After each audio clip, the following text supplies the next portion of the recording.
Welcome to Training Talk. Here, Jethro Trainer. It's all about talking about training. Hopefully you're going to enjoy this. I'm going to try and break down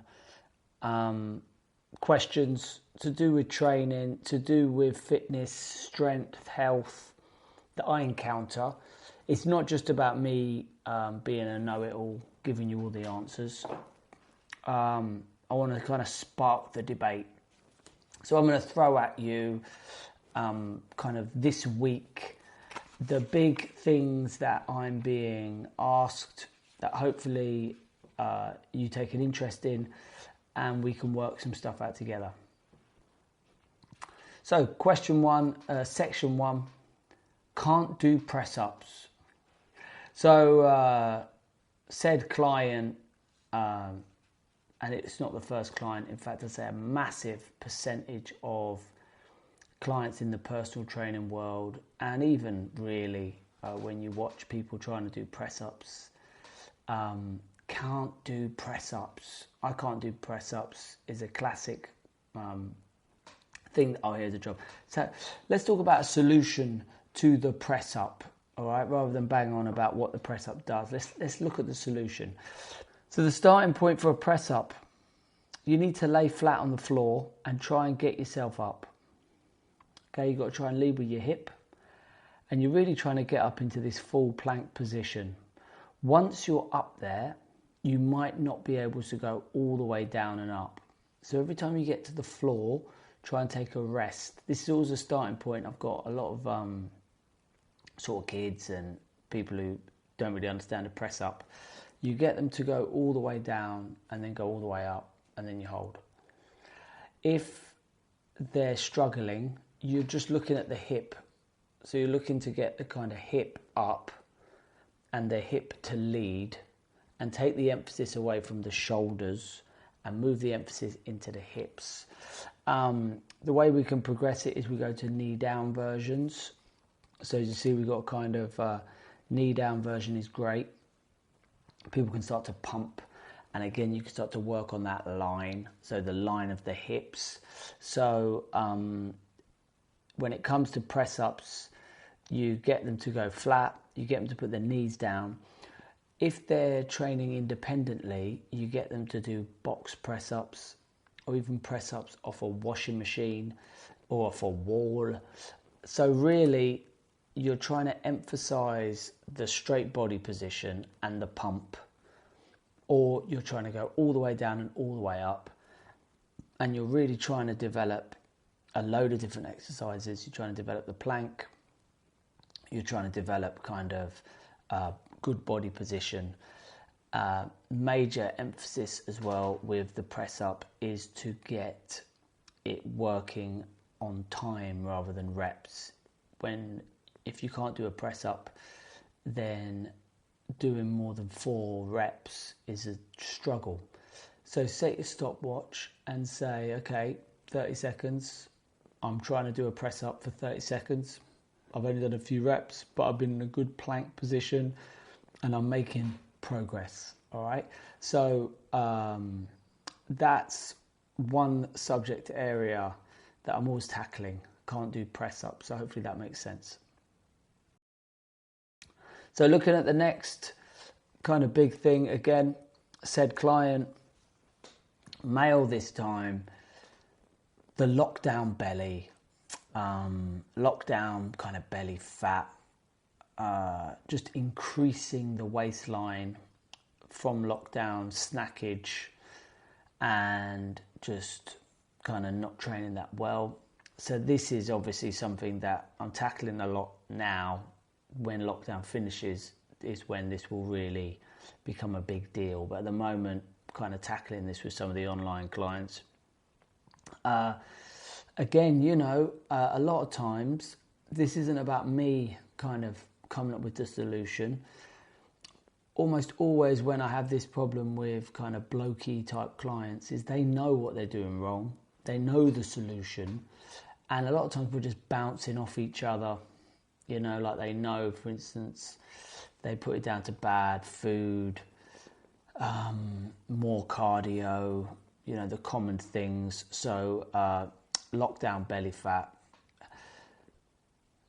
my take on it, my take on belly fat and lifestyle is that rather than trying to look at this super clean food, you know, what sort of steady state cardio are you doing, or can you do? At home we've got a magnetic bike, really cheap, nasty bit of kit. But if I was struggling with kind of belly fat problem, I would try and do quite a lot on that bike. You know, step is excellent, so I'm going to be posting a kind of step routine soon. Step is great.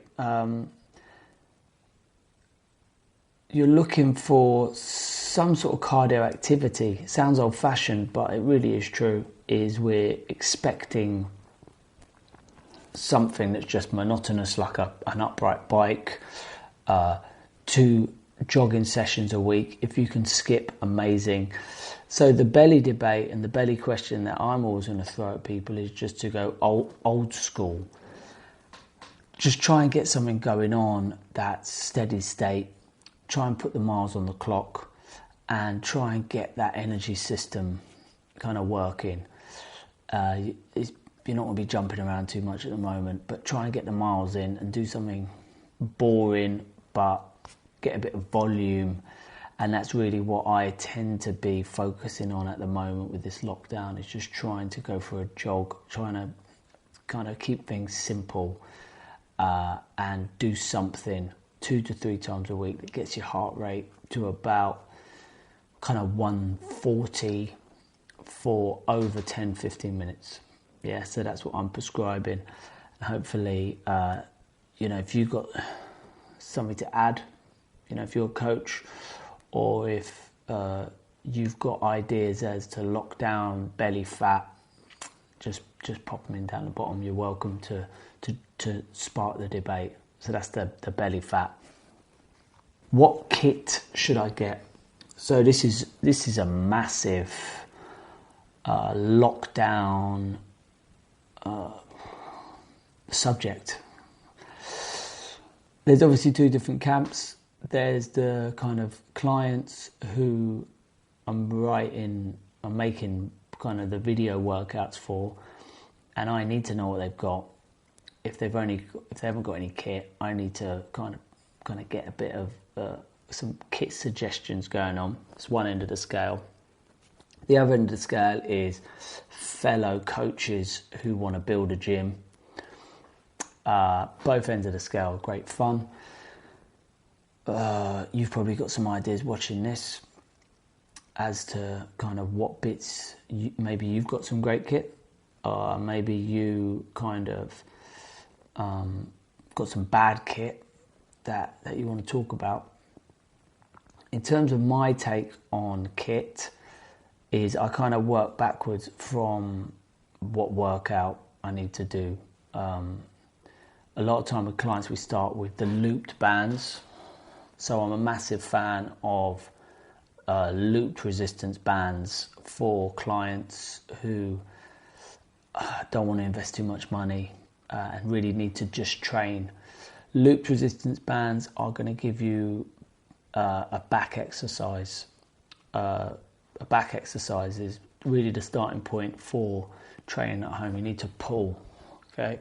So resistance bands are great for pull exercises. Again, this kind of home kit is a subject that we'll try and go deeper on kind of each kind of week when we get our kind of training talk going on. But certainly for this week, the subject with training talk, with gym kit, I've been prescribing resistance bands, a looped resistance band. I'm always banging on about these Olympic dumbbells. Yeah, I quite like them. TRX, there's a cheap version of a TRX called a Pro 3, or it's not a TRX, but again it's 30 quid, cheap, good bit of kit, good for your back. I love a plyometric box. I don't think any of my clients has bought one, but they're £69. You could do a lot of stuff off a box. So And the other thing I talk about is small discs, because I really want the dumbbells, I want the small disc too. A gym kit is the kind of final section of this week's episode. So yeah, thanks for watching. Lots more to come. Hopefully I'll try and knock one of these out at least once a week. Next episode I'll try and tackle the bread debate, and I'll just try and make a note of topical stuff that we're talking about with my clients and bring it to you each week via training talks. So spark the debate. Let's talk training. If you are a seasoned pro, if you think you've got some gold to share, pop a message down. Let's get you onto the show and talking about it. So thanks for watching Training Talk.